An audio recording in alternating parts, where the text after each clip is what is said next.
Okay, so let's get into week number 2 of mindfulness, emotional intelligence. Let's do a little screen share here. So, just as a review, um,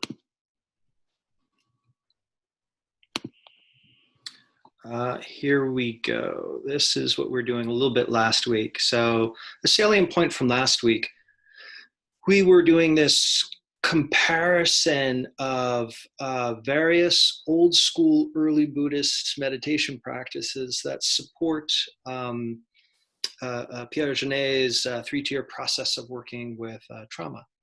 And again, I'm not saying that this is specifically solely reserved for people who identify as having trauma or suffer from long-term adverse effects from negative life experiences.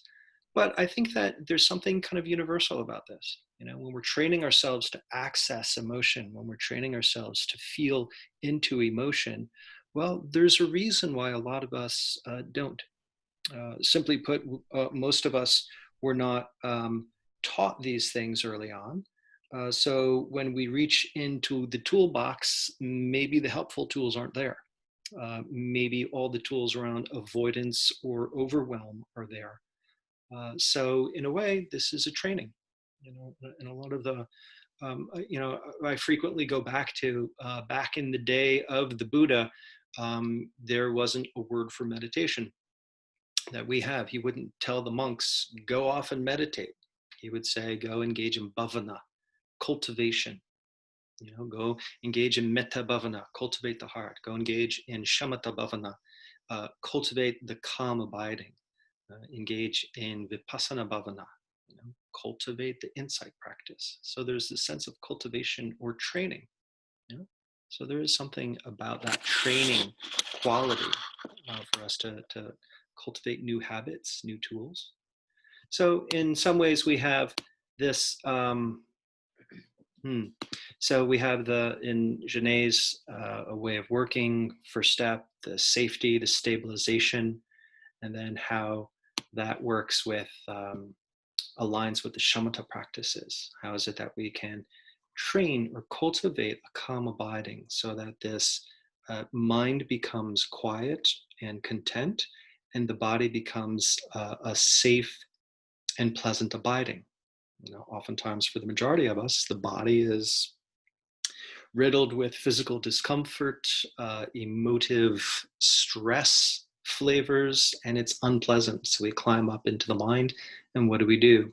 Generate all kinds of stress-based fantasy or fantasy planning daydream that, well, takes us away from our experience. So the shamatha exercises, it's reversing all that, just allowing ourselves to be in the mind and body in a way that's simple, quiet, and pleasant.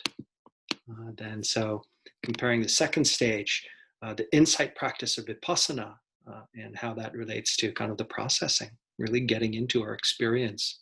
So how is it that we can cultivate the qualities of investigation of our experience, the discerning of what constitutes our experience, what is our experience made up of, and how is it that we can feel it through or allow that activity to complete itself, so to speak. Normally we notice the onset. Oh, what's that? What's that? You know, we even if we're not diagnosed with ADD, we generally go through the day with an ADD response of just noticing the new stimuli that comes onto the scene. How's it that we can cultivate the discernment to be able to stay with facets of our experience, not abandon it, to be able to bear witness to it until its completion? You know, so that's a salient point in the processing. And the integration part of this three-tier process, and how I'm correlating or equating that, or saying that that's supported by the heart practices or metta. How is it that we can bolster up our capacity for an internally generated or directed kindness, goodwill, you know, when that opens up towards the displeasure of our life, how that can transmogrify into a compassionate response. When that contacts a pleasant experience in our life, how is it that that can shift into an appreciative joy? And whatever it is that arises, can we have an overall sense of equanimity? Uh, qualities of being able to be open, accepting, allowing of whatever experience is. So I'll skip over some things there. Let's just get into kind of what I'd like to play around with tonight. So, emotions. I usually like to go have a whiteboard behind me and kind of write on it, but this is what we're doing now in the Zoom-based world. Mindfulness, emotional intelligence, number 2. So, emotion. Without getting too overly eggheady about it, let's just say it's an ever-present response to stimuli. Yeah. So something comes in, I see this light, it's glaring in my face, kind of unpleasant. But then I look, okay, my face looks okay. I'm not like this deep, lugubrious shadow. I guess that's neutral. You know, moment by moment, different sensory data is coming in, and I'm having this kind of like, don't like, neutral response. If I really kind of allow myself to sink into each of those responses, there may be some subtle flavors of emotion there as well. Yeah. They can be pleasant, they can be unpleasant, they can be strongly felt, they can be very, very subtle. So, what is it that we permit? What is it that we allow? And this is a question for everybody to really reflect upon. One of the things that I really emphasize for people's work is to know what our patterns are.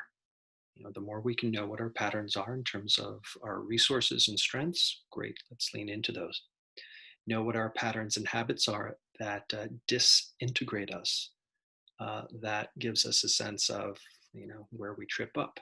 Let's know where those patterns are, because the more that we can know them, then we can um, form some strategies around. So what is it that we permit? What is it that we allow? Do we allow the loving kindness to come up? Do we allow joy? Do we allow comfort and rest? Or does, when those things come onto the scene, they get squashed because what? Because we learned some lessons about that in the home growing up. Maybe we don't deserve to be happy. We don't deserve joy. Maybe nobody around us modeled joy. Or maybe for those of us that might have some trauma, when we feel, say, joyful and content, and my hypervigilance is now at risk. So the anxiety comes in and squashes that just so I can be sharp and on the ball. So do you allow yourself the joy in some of those pleasant qualities? And on the other side, do you allow yourself to feel through the unpleasant emotions, the anger, fear, sadness? Yeah? So what do we permit? What do we allow? What do we inhibit? Um, I just want to emphasize the necessity of being able to feel through emotions. So it's just, in each moment, there's the response to the sensory stimuli. The more that we can allow that emotive response to arise, be felt through, and pass away, then it's like, yeah, we're just feeling this through. Yeah, the body is built to feel. That is the body's job in some ways, to feel. What we don't allow ourselves to feel, let's say we're having a strong emotional response to unpleasant news, or we might have some other challenging experience, and we take the emotion that comes up, we're like, no, I don't want to deal with that. Let's just shove that away. We're just kind of storing it for later. We tend to get a backlog of our emotive experience. And part of the risk is then one day, let's say after years and years of never dealing with frustration or anxiety or what have you, a present experience shows up. We get the phone call, we get the news, we get what have you. And maybe that emotion comes up, and maybe an appropriate response is to feel it at a level 3, 4, this Likert scale to 10. But because we've had it backlogged all of our lives, then that closet opens, and then boom, it all comes out, all of that emotion that comes out within that theme. So we can get overwhelmed. We can have inappropriate responses because it's just inviting all of this backlog of emotion in. So present circumstances sometimes can trigger a backlog. And so it's good for us to avoid that. But also, aside from that kind of overwhelm, if we habitually don't allow ourselves to be in touch with the emotions and feel them through, it's like, we're stepping our foot on the geyser. That pressure is going to build up and then seep out and come out in other ways. Yeah. So it could come out in the forms of impulse behavior. What does that mean? Substances, sex, compulsive shopping, or, just how many people just kind of how many hours do people waste just scrolling through their phone? Um, so we can just kind of fall into some sort of something that allows us to have an experience to just wipe away the emotion. We can have the somatic dysfunction. What does that mean?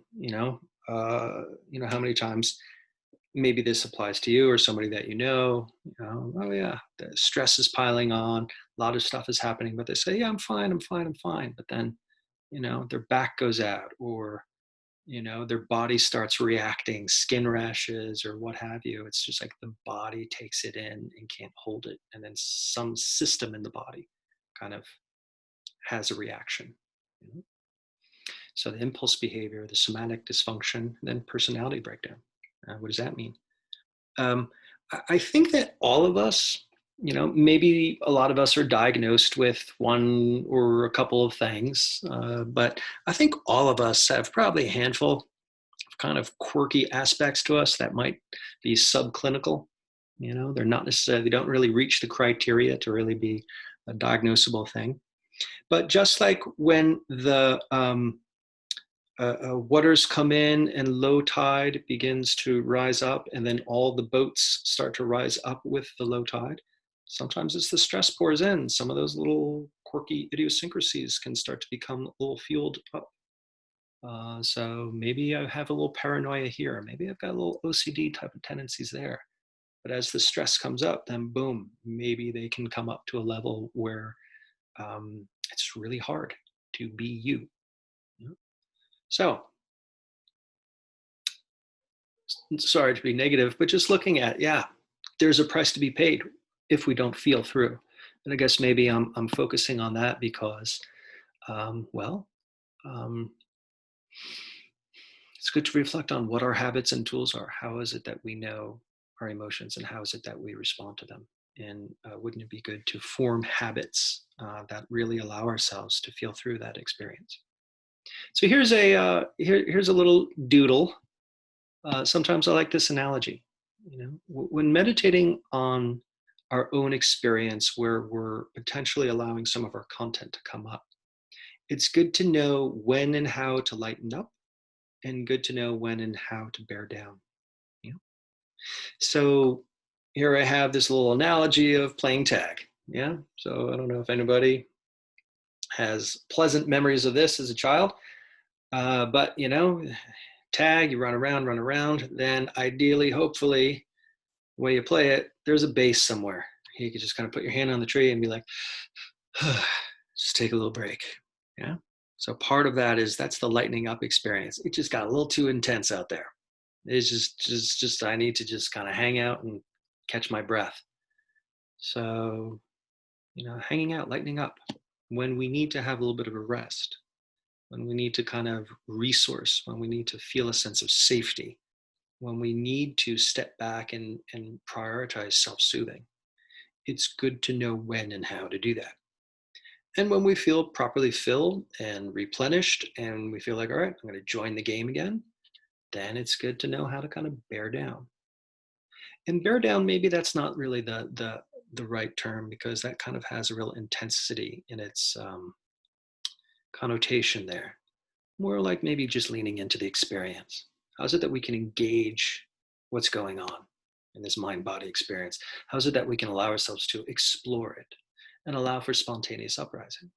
Oftentimes when I work with students, I might ask them a question or two about what's going on, and they're like, "Yeah, I'm fine. Not much is happening." So I'm like, "All right, let's open up the hood and see what's idling underneath." Then we'll go into some of the meditative work, and then all this stuff will come up that they might not have been aware of.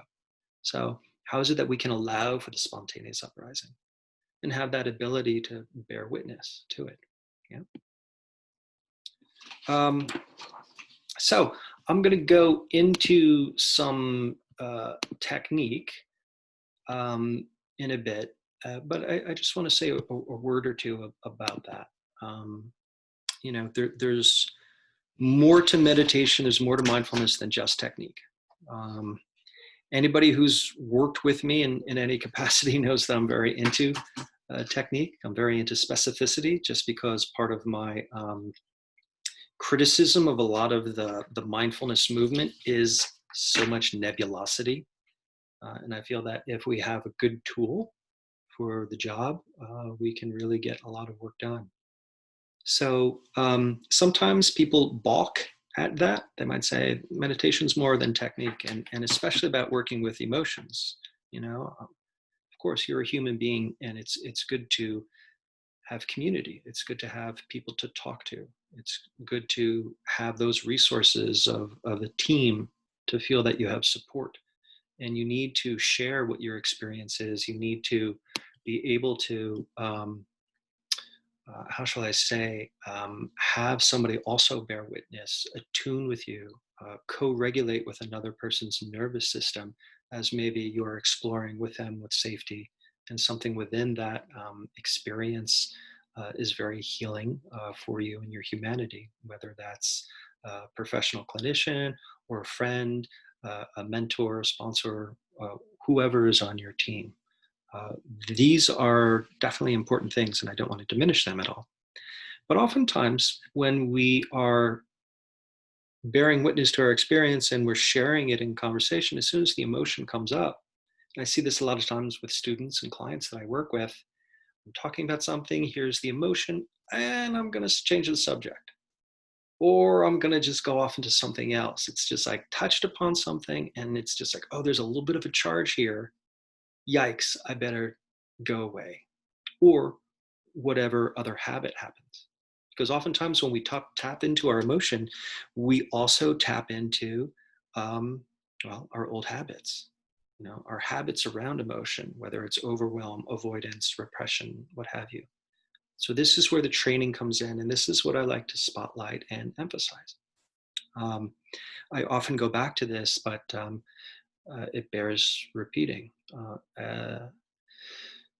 As Buddha under the Bodhi tree, after he had his awakening, for quite some time, as the story goes, experienced a great deal of doubt. How is it people can understand this? This ground of being so subtle to see, especially by those who delight within their position. Um, I believe that's the Stephen Batchelor quote of that moment that he's processing there. What does that mean? So this ground of being, this core experience of the self in the world, so subtle to see. Because as we really turn the camera around 180 degrees and look at this selfing experience and start to see what's really there, it is very, very subtle. This personality view that tends to coagulate into a self when we're not looking at it. But when we start to clearly look at it, it tends to disentangle. Um, and this is what we're going to be getting into a bit. But this ground of being so subtle to see, it's an activity. It's a constant activity that we're constantly reacting to. And it's so hard to see, especially by those who delight within their position, meaning people that are just held to, bound to their own identification. I need to identify with what? Your role, your identity. What is your identity? How do you list your identity? How does your sense of identity change from moment to moment, according to whom you're dealing with, what response you're having to what circumstance? Um, so when Buddha was looking at or forming his whole theoretical lens, especially around the aspect of suffering, one thing he came to was, suffering and selfing co-occur. You know, think back on the last time when you were abjectly suffering. Were you also having a very high-minded, objective view of the experience too? No. We're usually just so in it and just kind of wrestling around in it. So part of what Buddha was forming in his methodology was, how is it that we can form this ability to look clearly at ourself and yet really have it with less egoic identification? How so that we can stand back and really kind of look at what's going on, and be fully aware of this mind-body process that's happening. The term sampajana, complete knowledge of this mind-body experience. So, hence why I go into the technique. This is the bhavana. This is the training. This is allowing ourselves to get into some ways. So, with the themes of tonight, bearing down, lightening up, we can go into it a bit. Okay, going into the screen share again. Okay. All right. So this is where we are. Okay, lightening up, shamatha. So I like to start off our meditations with the breath, simple contact with breath. If we get into it, well, there's a lot there. For many years, I resisted breath meditation. I was like, that's not the real stuff. That's too easy. But really, when you get into breath, it's incredible what is potentially available. So picture, if you will, a circle. So I like to look at the breath as a cycle. Yeah. And there's these 4 particular stages to it. We have the in-breath, breathing in. There's the top of the in-breath as we're slowing down and we pause before we then go and descend into the out-breath, breathing out. And we reach the base of the out-breath, that pause before we breathe in again. So as I like to say, it's not just merely a mechanical knowing of air entering and exiting the system. What are the pleasant qualities? Yeah. So this is it. This is part of the shamatha. How is it that we can notice and prioritize the pleasant, calming sensory experience and allow ourselves to feel through the sensation? So this is kind of the practice of feeling through, the practice of discerning what's there and allowing yourself to feel through. So as we go into these different stages of breath, we can notice that maybe from one point of the cycle, there's something slightly different than the other. As a general rule of thumb, just classically, when they look at the breath, they talk about the top half of the breath as having a lot of energizing qualities, gladdening qualities, things that not only bring in energy, but potentially even a hedonic uptick, or maybe even kind of lighten the mood a bit. So generally, from just an aggregate of what a lot of people report on the in-breath, there's a certain energy, maybe even a very slightly joyful quality, maybe even a certain oxygen pleasure of our air needs being met. When we reach that top of the in-breath, might be a little bit more of a wakeful quality, a particular fullness, a particular energy. That really kind of energetic, effervescent type of feeling that might be there. Again, subtle, but significant. On the out breath, just inherent relaxation response or relinquishing or rest can become available. And the base of the out breath, some people report a sense of tranquility, equanimity, peace, contentment, simplicity. So again, very, very subtle, but depending on what we need, do we need to kind of wake up and get more energy, or do we need to kind of chill out and kind of let go of some stuff? We can focus on different points of the breath. That which the mind alights upon proliferates. So if we focus on some of these subtle things, they can tend to potentially establish themselves and become more significant experiences. So again, I offer this as a tool for the lightening up. So I like to go into the meditations with a lightening up. This is the base. If we're running around playing tag, we come back to this. Get into the breath. Now then, when we want to jump into the tag, I offer this, a particular acronym that I like to work with these days. Bearing down, leaning into our experience, allowing the sensory experience to arise and simply bear witness to it. So we're discerning our experience, our emotive experience, moment by moment, just allowing the different emotions to arise and be witnessed. And again, we're just hanging out, probably at your home. Probably it's the end of the day, maybe ain't much going on. So on a scale of 1 to 10 of intensity, we're probably dealing with the 0.05 to 3 range. Maybe not much is happening, but moment by moment. C.L.E.A.R, this is the acronym, means contact, label, explore, accept, and release. So contact, can we Um, Contact, be aware of the sensation. What is the sensory experience I'm having in this moment? Can I label it? Make a label of what you're contacting. So what we're doing today is working with emotions. Can you give a name to it? This is joy.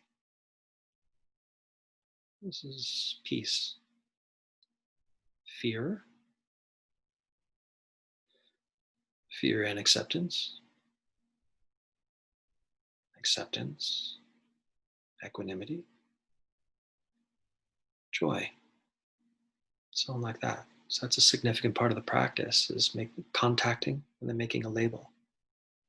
As you're contacting your experience, you label it, you're hanging out with it for a few moments. Can you explore it?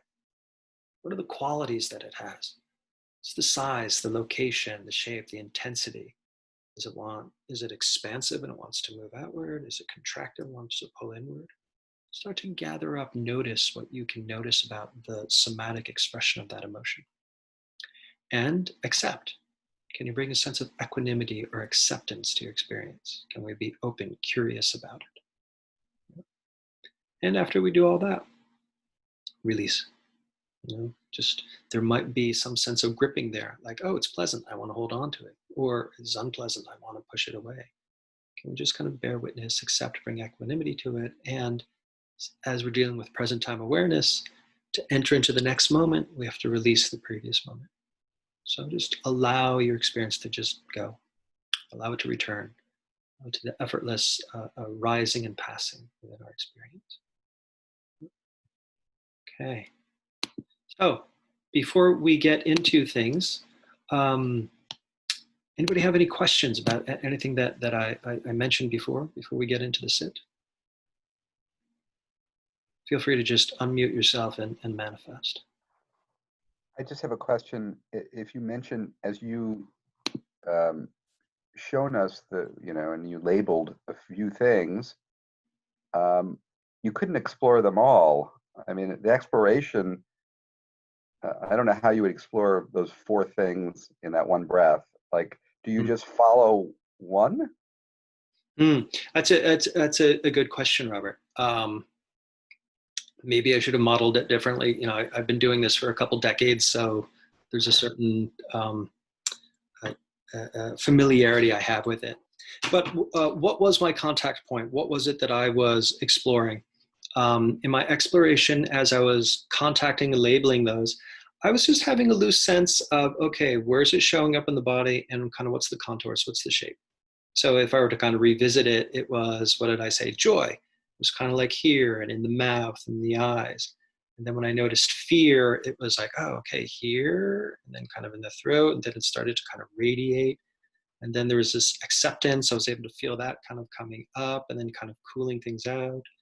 And then I kind of exhaled and said acceptance again, or something along those lines. I was just feeling this kind of draining out of that fear. So I was kind of keeping this kind of loose awareness of kind of the boundaries and contours of the emotion. That's kind of The what. exploration of it is really quick. It's not like you're not watching it for many breaths and seeing what it's doing. It's kind of more like a quick sketch. Uh, Excellent question. Thank you for these opportunities for a clarification, Robert. Player's choice. So what I was doing there was I was just kind of doing a quick sketch. I was just like, all right, to go with your analogy, all right, we're doing some figure drawing. We're just going to open up with some 30-minute or 30-second quick gesture drawings. So I was just getting the gesture of it. And then maybe later on, if there's something arising, oh, okay. And this is what often happens is we might kind of get a sense of the surface, what's going on, and then a theme might arise. It's just like, oh, there's this here.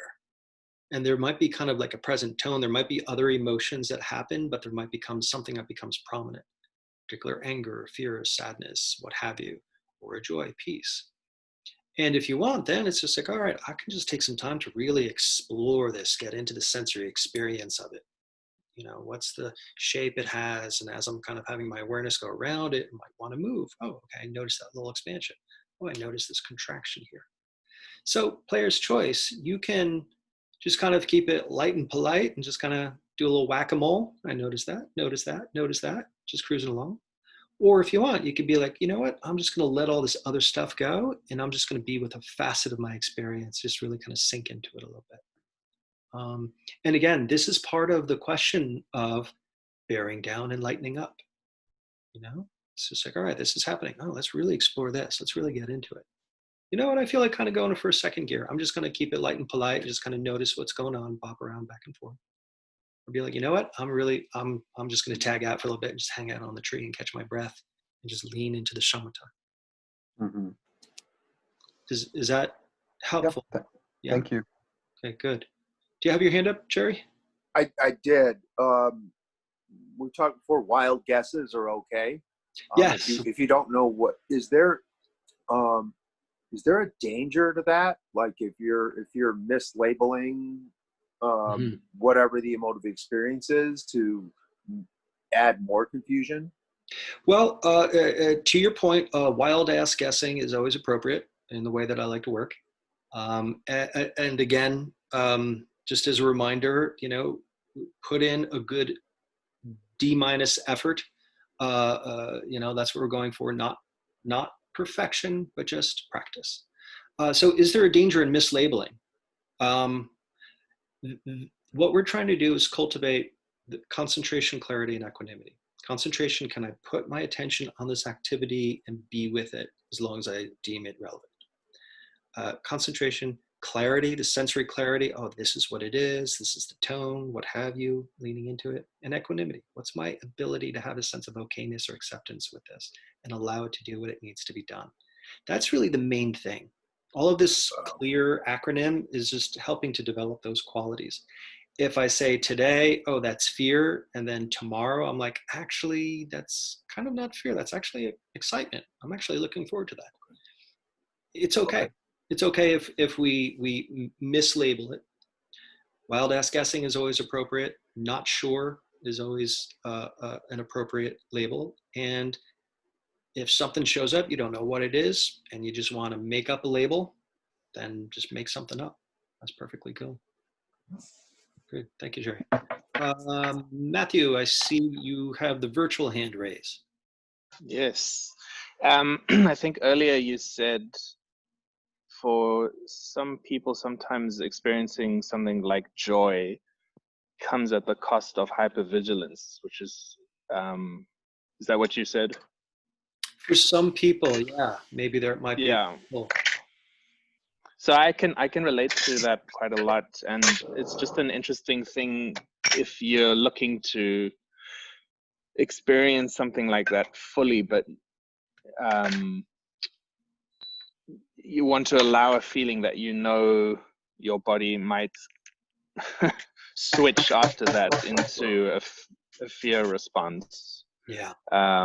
So I don't have a direct question, but I guess it's just a tricky thing to say, oh, I'll feel this fully, but I kind of know that the way my body is, there could be repercussions afterwards. Repercussions, and the repercussion would be a more hyper-inflamed vigilance. Yeah, fear and hypervigilance. Yeah. Okay, so part of it is the positive affect tolerance. Can you allow yourself to begin to tolerate some of those good feelings with less of that kind of a second wave? So part of it is, that would be the leaning into it experience, would definitely be the allowing yourself, giving yourself that permission to feel some of that and building that resiliency and tolerance to have a little bit more of a pleasant experience. And the other side of that, the lightening up, if you notice the joy, the contentment, some of those pleasant things arising, can you also start to kind of lean into the shamatha? Because you know that there's the fires of the anxiety might kick in as the back wave. Can you start into the shamatha and just kind of also, all right, kind of cooling it down? So it might become less of kind of a fiery, effervescent joy, but might kind of like settle into a contentment, but still that might be kind of like a safer way that you're leaning into a positive affect cultivation. And shamatha doesn't have to be breath, is that right? It could be sound, or it's just breath is a constant, so it's easy to go to. Is that right? Absolutely. Thank you for bringing that up, Matthew. Yeah. So any object that arises um, can be any type of practice. It depends on what you're noticing about it.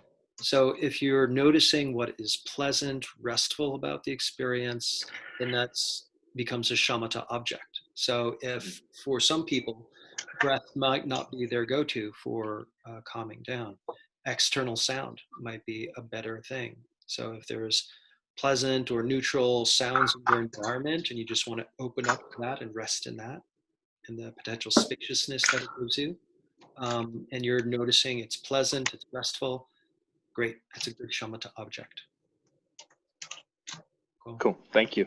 Great. Thank you. All right. Excellent questions. Okay. Let's get into a sit. So allow yourself to come to a comfortable upright position. Do this about one more time. So here we go. According to what Jerry was bringing up, the labeling. So as a review, what we're doing is we're allowing our attention to immerse itself in the body. You know, we start off with this breath body awareness to allow ourselves to sink into the body.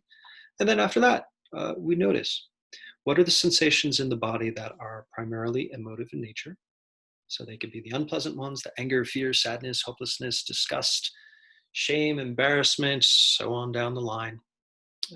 Or a general, can't quite tell what it is, but feels negative. You could have the pleasant ones, the joy, love, humor, acceptance, hope, um, appreciative joy, equanimity, peace, what have you. And the general sense of can't quite tell what it is, but it feels positive. And of course, not sure. It's perfectly good label. So we're going to be immersing our attention in the body, allowing ourselves to attune to um, the emotions, be they very subtle, and just contact, give them a label. So this is just an example of some. Feel free to work with whatever list works for you. Okay, so allow yourself to come to a comfortable upright position. And I'll guide us through.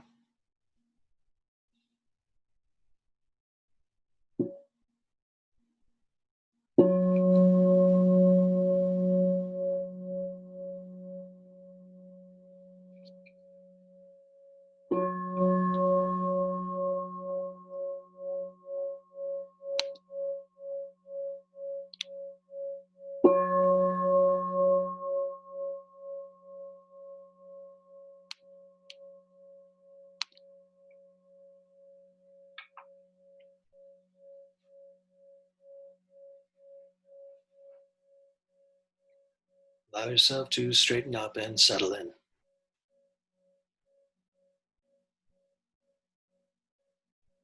We'll be working with a bit of exploring, noting feeling states, but prior to that, we'll cultivate a bit of shamatha. If there's a way that you prefer to work with cultivating a calm abiding, please do so. And as I give my instruction, just allow my voice to just be sound in the background. But for anybody else that cares to follow instruction, I invite you to begin to find your way towards the breath.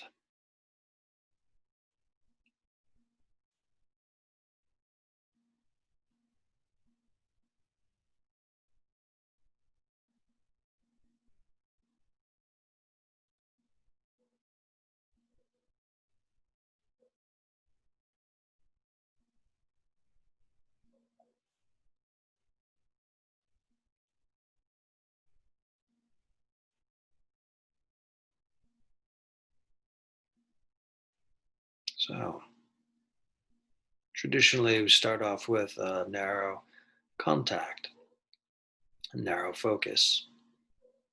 So anchor your attention to a part of the body that is directly engaged in the breathing process.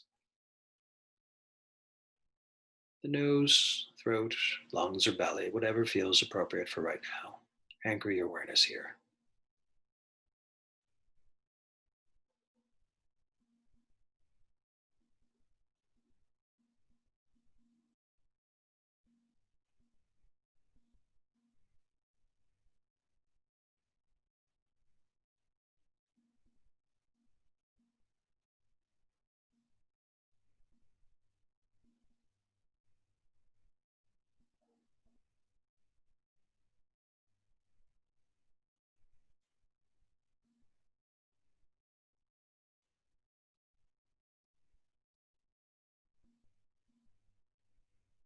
And allow yourself to just be able to lean into the experience of the breath.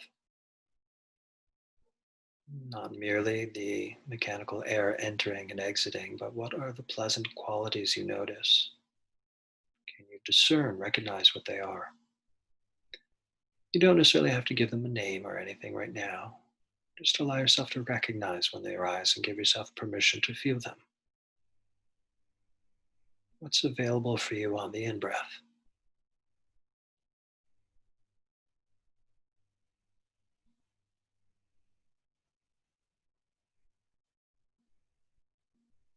Some people report a subtle joy, oxygen pleasure, particular qualities of energy, uplift.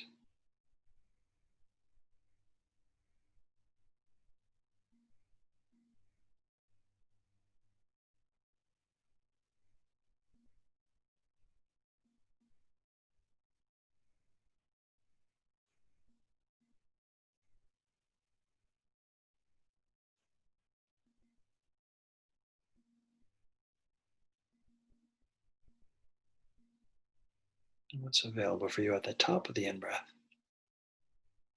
That pause before you breathe out again.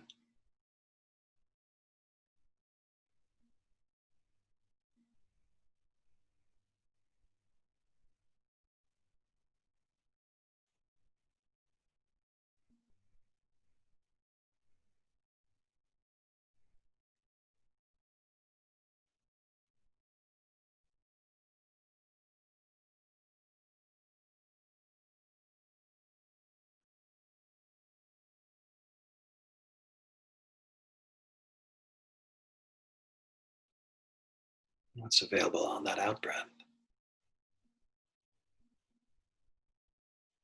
Rest, relaxation response, relinquishing.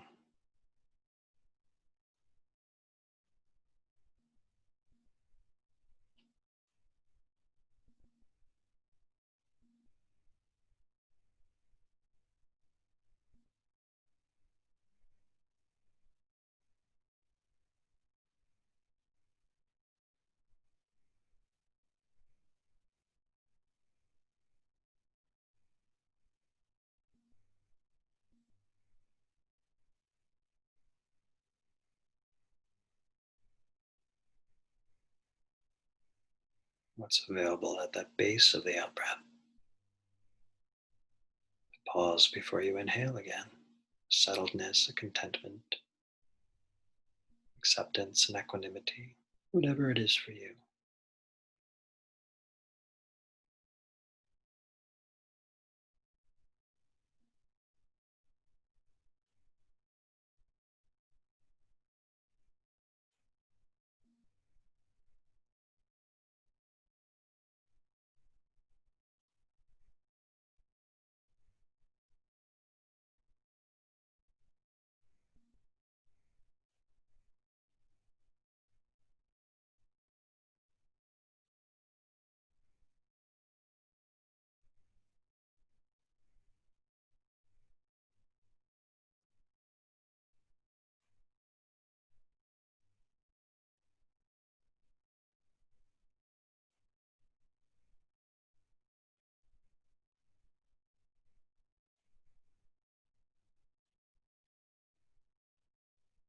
So as we go over this, have a repeating cycle of breath. What are the qualities that are available at these different points? As you enter into each new moment, what becomes available?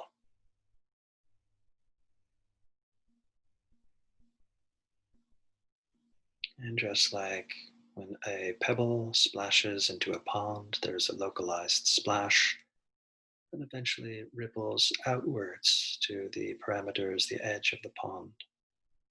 We could have this localized contact with breath, yet the pleasant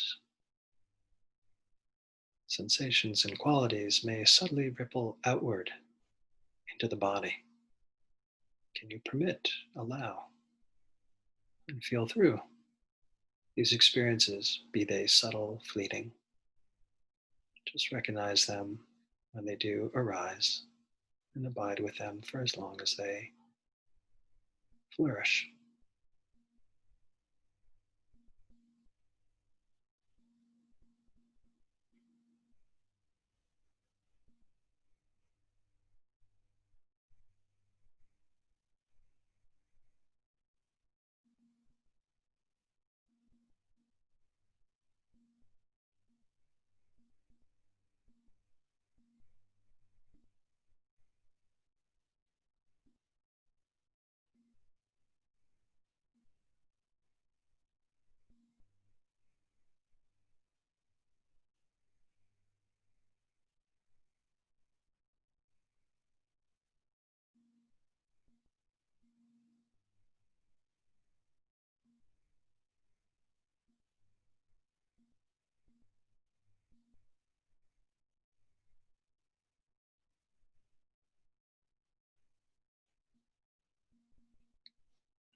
whatever degree a calm abiding may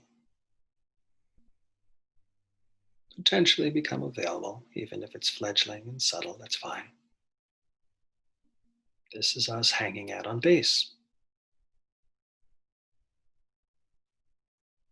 This is the lightening up.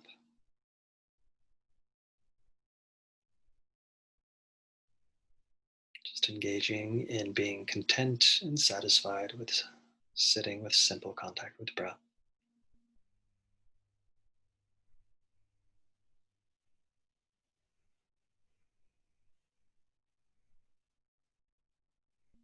It is appropriate and available at all times.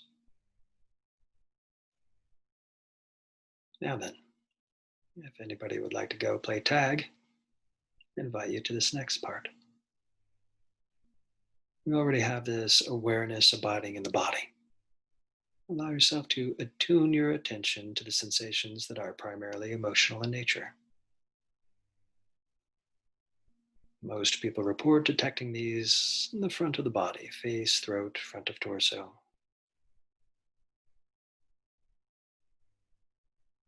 But be aware of where you normally experience emotions. Just allow your awareness to free float. Much like a fish inside of an aquarium, checking out something here, exploring something over there, moment by moment. Can you contact a sensation that is emotive in nature? Anger, fear, sadness, hopelessness, disgust, joy, love, humor, compassion, equanimity, peace. Contact. Label. Might sound something like this again. Joy.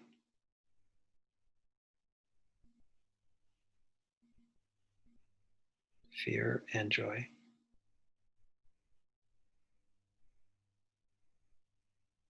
Sadness.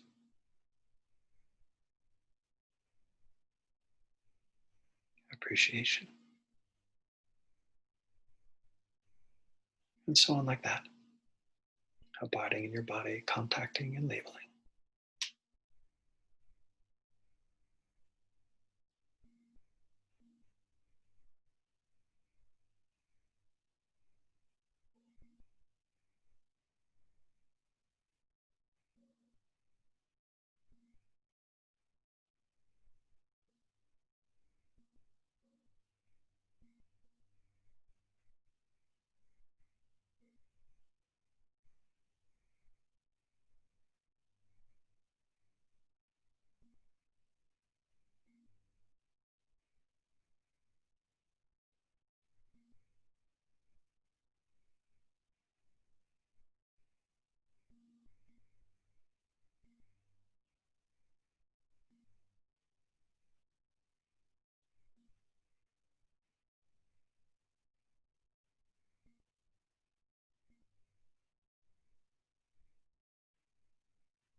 So contact, label, and explore. So you contact the sensation, label it. Can you rest into it? Just begin to discern qualities, its size, its location in the body. Can you pour your awareness over it? So you're pouring paint over something invisible that gives rise to its contours and boundaries. Allowing your awareness to soak into the sensation like water into sand. Exploring the sensation. All the while, as we're pouring awareness into it, we're pouring this acceptance, equanimity, this allowing for whatever the sensation wants to do, behave, allow it. And is there an underlying sense of okayness that you can also be aware of? And acceptance and exploration.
Contact, label, explore and accept, and relinquish.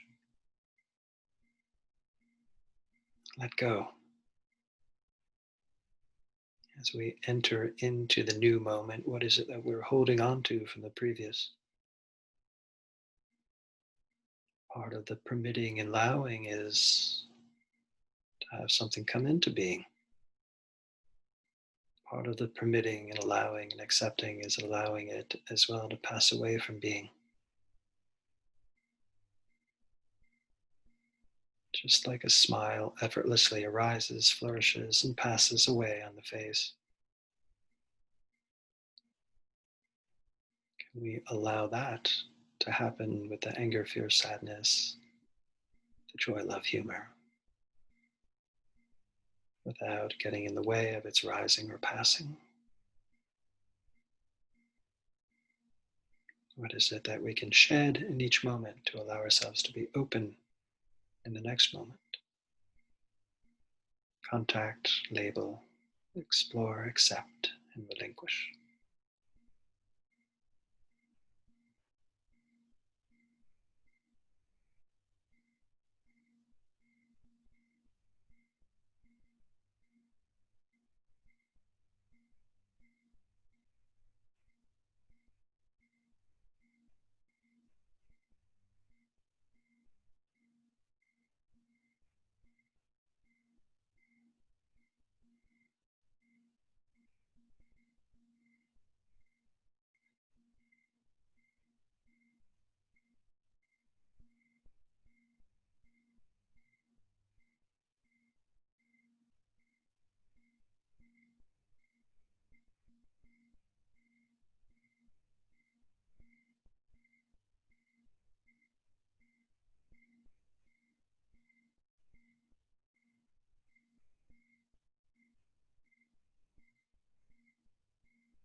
Okay, good.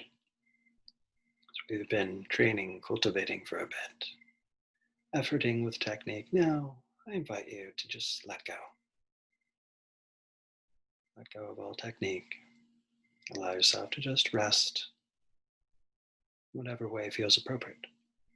If you'd like to return to breath, simple contact with breath, do so. If you'd like to allow yourself to just rest in awareness and ride on the momentum of what you've cultivated, allow it. If you'd like to lean into any metta response, really leaning into the equanimity that you've cultivated. Can also be flavors of kindness and goodwill. Can you allow that to be there? Like a drop of food coloring permeating into the glass of water.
Okay. At ease, everybody. Post-bell practice, allowing yourself to still remain open to what you've cultivated, receiving the merits of your efforts, just with eyes open and possibly engaging in conversation. So, what did you notice? What did you observe?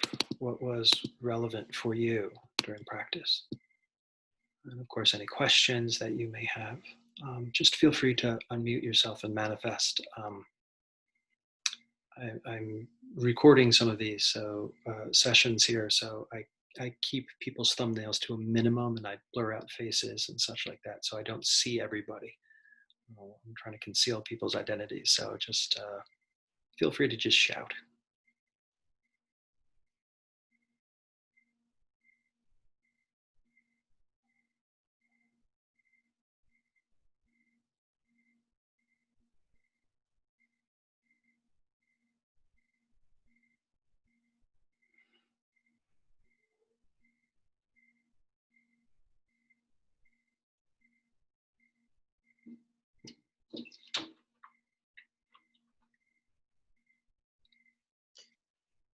I have a comment, if I Yes. may. Mm-hmm.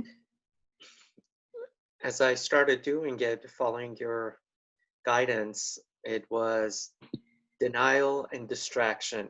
My back started hurting very badly all of a sudden as I'm trying to explore how I was feeling, Mm-hmm. and then strong denial about everything that I was feeling.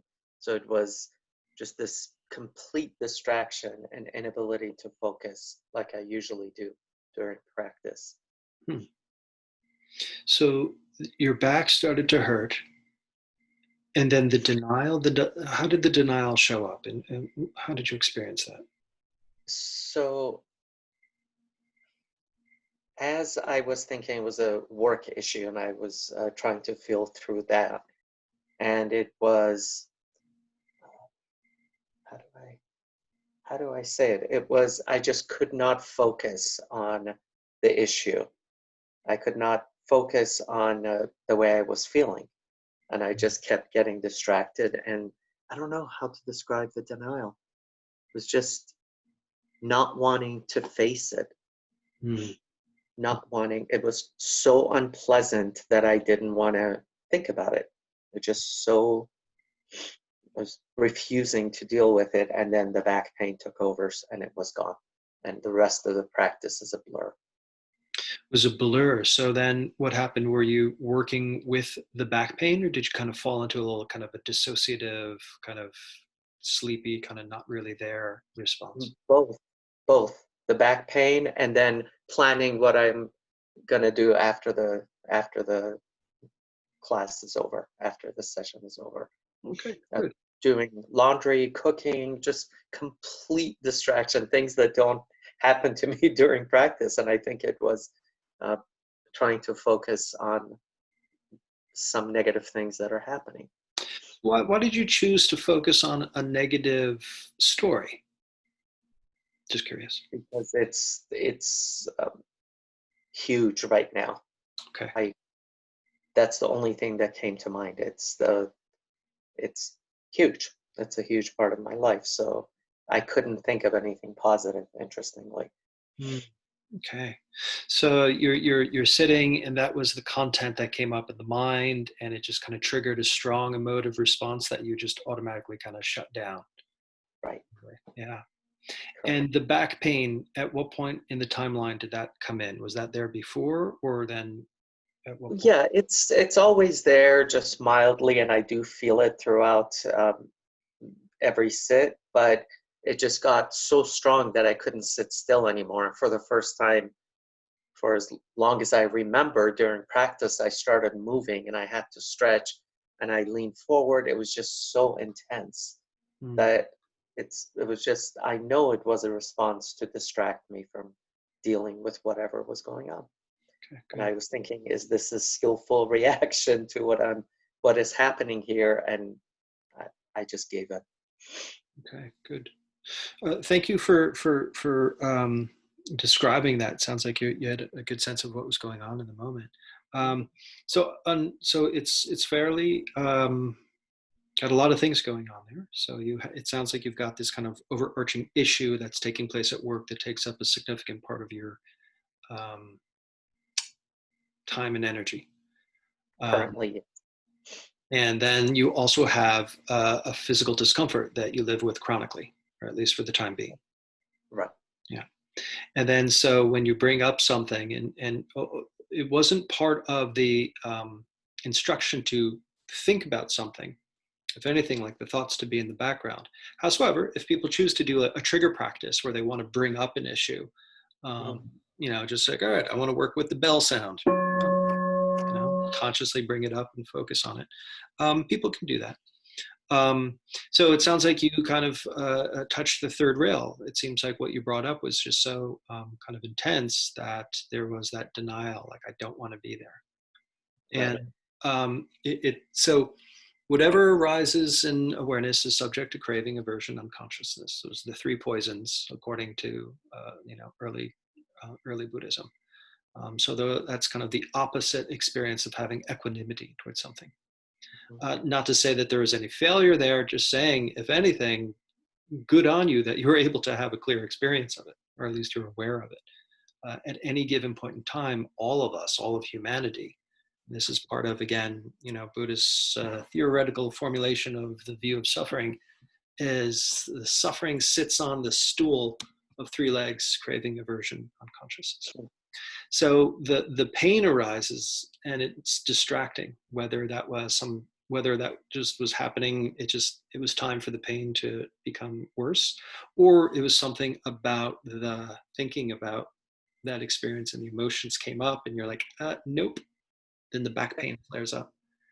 So Yeah. it kind of relates a little bit to what I was talking about before about the somatic dysfunction that comes up. I mean, so it's like there's an emotion and then boom, the body, it somehow flares up the body because, well, ideally, ultimately, what we begin to find is that pain and suffering are independent experiences. The reason why that sounds kind of foreign and weird to most of us is because as soon as we're aware of the pain, we're aware of the suffering. But the idea is in Buddhist psychology is kind of on this pre-processing level. The pain is coming up and then there's that aversion to it. It's that I don't like it. Go, just get out of here. And we're trying to suppress it. And then it's that struggle, that aversive struggle. So then it arises as a suffering experience. So it's like we can look at these qualities of the three poisons of craving, aversion, unconscious as kind of how much is there? And the thing is, usually when one is there, they kind of bring their friends along. So it's just like you might have this pain that's constantly kind of emitting its presence, but sometimes it might be more intense, sometimes less intense. Sometimes you're okay with it, sometimes you're not, I would imagine. But then this aversive experience comes up in your mind, the emotion comes up, and that's so aversive. It's like the aversion goes up. And then so that all that aversion is kind of floating around in a way, it starts to kind of like start to play with the pain as well. So now there's so much aversion with the pain. So now then the pain becomes so much more of a strong experience. And that's kind of how kind of the play out of a lot of the somatic dysfunction happens when we're um, not working with the emotions. Now, I'm not saying that's that's what happens to you chronically or in life, but I'm just saying it's an interesting parallel. Like what happened just within this sit kind of parallels that one theme there. Yeah, absolutely, because I have no back pain right now, magically, as I'm sitting here talking to you. Or yeah, there's no back pain. So yes, I know it was a response. What do you suggest I do the next time it happens? Because it will. Well, how about just going back to that tag metaphor? Just saying, you know what? I've had enough of this. This is kind of an ugly game of tag. They're not playing fair. They're being mean. I'm going to go hang out on base for a little bit, and then go into the shamatha. Kind of go into the calm abiding, and maybe as you're hanging out on base, that back pain stands as a monolith blocking all out on the horizon. But still, directing some attention to whatever the calming, cooling qualities of breath might become available, what happens is maybe that aversion that's kind of stuck all over the pain might begin to quell and recede. And then the pain itself you might begin to witness it going into recession or remission. So just like you said, right now, we're having a delightful conversation and the pain is magically gone. It's possible that if you ditch out of the tag game and go into base and lean into the shamatha, then you can have a very conscious experience of inducing some calm and then noticing the quality of aversion itself going down and how that influences your overall um, physiological, sensorial, emotive experience. I like that. Thank you. Yeah. Okay, good. And if you want to just work into the pain, if you're aware of like scanning, like a body scan technique, you can do a body scan technique just for that localized sensation. So let's just say this represents your spine, just being aware of the top of that and just working up and down that and just noticing any shifts and changes, expansion, contraction, and all the while pouring the equanimity into that too. That might begin to, also work on the aversive quality that you're experiencing with the pain too. Thank you. Cool. Thank you for that. Anybody else? What happened for you? What was relevant for your sit this evening? Just feel free to unmute yourself and ask away. I have a question. This Yeah. is Rachel. Go ahead. Yeah. So I'm wondering, sometimes I attempt to do kind of a practice like this when I wake up in the middle of the night, and I oftentimes will wake up in the middle of the night sort of overwhelmed with unpleasant emotion. Mm. And so I try and do this kind of practice in the middle of the night when it's really upon me. Yeah. When I do this practice, like in the daytime, I'm able to really do it, and I feel the kind of soothing effects of it, Mm-hmm. and sort of liberating effects of it. Mm-hmm. I wouldn't say totally liberating, but like a little, a little bit. But in the middle of the night, it doesn't seem to work. Like there's such a vulnerability. There's such like a profound vulnerability in the middle of the night. Like there's no buffer. It's just sort of so intense Mm-hmm. that I can't seem to feel the benefit. I can't seem to, it doesn't work, so to speak. Mm-hmm. Um, Do you mind if I ask, like, what is the technique that you do at night? What? well, where I like name, like just try and get into like naming the emotions, Mm-hmm. like naming them and then feeling them, like the felt sense, where do I feel it in my body? Mm. And I usually can't get much further than that. I can't sort of get past it or get to the equanimity to allow it. I'm just sort of like, it's like a kind of a scary kind of panic. Yeah. Yeah. Mm. And whatever the problems are that, the story is like so upon me. Yeah.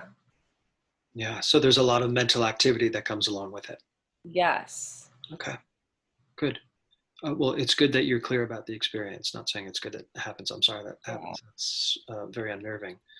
Well, I guess a couple different strategies. Sometimes what I do when I have the wake up in the middle of the night with existential terror spells that happen. Exactly. Yeah, it can be different each time, because sometimes I wake up and it's just like, that's it. I'm not going back to bed. I'm fully awake.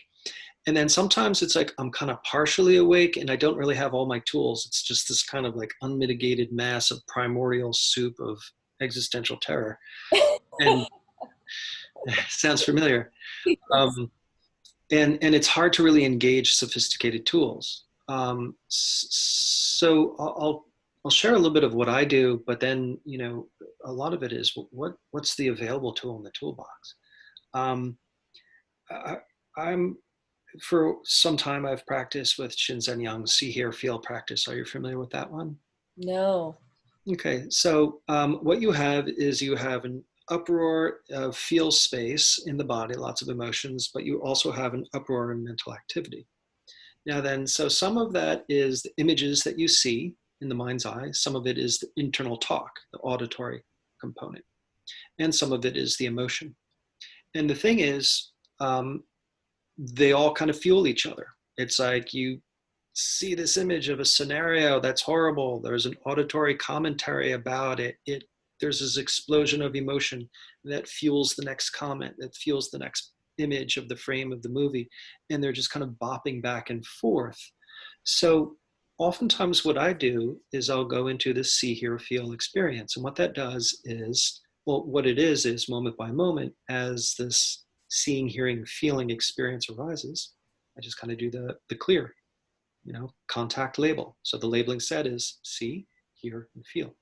So moment by moment, as it's happening, I'm just kind of sitting in the background, just being like, see, feel, hear, see. And what that's doing is that's allowing this kind of horror show to play out, but I'm just kind of hanging back a little bit and I'm disengaging from the content. I'm just noticing, oh, that's where it is now. That's where it is now. Now it's in field space. Now it's C, now it's here. And then I'm tuning out the content, the he said, she said, where I am, the horrible thing that's going to happen, or the horrible thing that happened years ago that I'm remorseful about. All of that content begins to become unnecessary. And then it starts to dull down into just kind of this kind of, wave that begins to happen. And then the equanimity starts to turn in, and it's just like they stop fueling each other. This thing in the body just is on its own, and it's no longer fueling the thoughts. The thoughts are no longer fueling each other. So that's one way that I like to work with it. And that's if I have kind of my tools a little bit more on hand. Otherwise, that's the bearing down, the focusing in.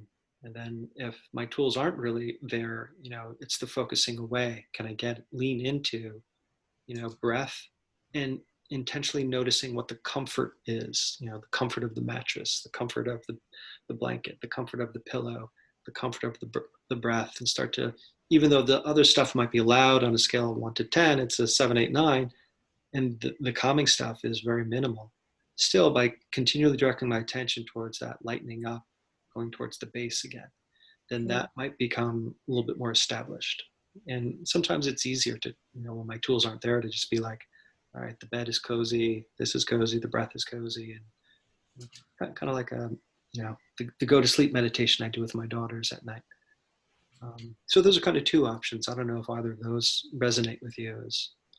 No, I like that a lot. I'm definitely going to try that. Yeah. The stay here feel. That sounds interesting. Very good. Thank you. Absolutely. All right. Good luck. Report back. Let me know if that works. Yes. Thank you. Thank you, Richard. Okay. Well, thank you to everybody. We've reached the top of the hour here. And apologies if I didn't get to everybody's questions. But I just want to say thank you for everybody's effort and everybody's cultivation this evening. This is the Dana talk. So, we're all going through a hard time. This is just an unprecedented time in history right now. So I'm sure everybody's feeling it. So normally we ask people to give and practice generosity, but I also recognize that, there's a lot of economic instability out there and probably a lot of job security fears and such. So I just want to recognize that in the context of asking. So likewise, inside L.A., who's bringing this program, making it available to everybody, they're also going through their challenges too. So if you're in a position where you can lend some support, give some dana, the way that I like to work is these teachings are freely offered. And the dana is the opportunity to express generosity. I know that Inside LA has decided upon the number for the class. So if you can do that, that's great. If you can do a little bit more, that can help those that can't do it, because nobody will ever be turned away for a lack of funds. But the important thing is that we gather together to practice in community. So I'd like to end with a dedication of merit. So just take a moment to just reflect. By the merits of these acts and other such virtues, may we attain a liberation for the benefit of all sentient beings. We bow before those who've come before us on the path, and those who will come after us on the path.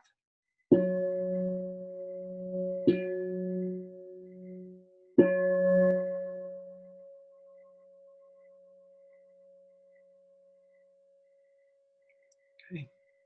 Thank you, everybody. Hope to see you all next week. And again, if you go to the top of the chat there, there's a Zoom link for morning meditation. Y'all are invited to that, 9 to 10 a.m., Monday through Friday. Zoom link is there. Copy and paste that. And if not, I hope to see you all next week. Thank you. Thank you. Thank you. Have a good week. Thank you Bye. so much. Thanks, everybody. Night, everybody. Good night, Have good a good night. Excellent doodles, by the way. Oh, thanks, Nicole.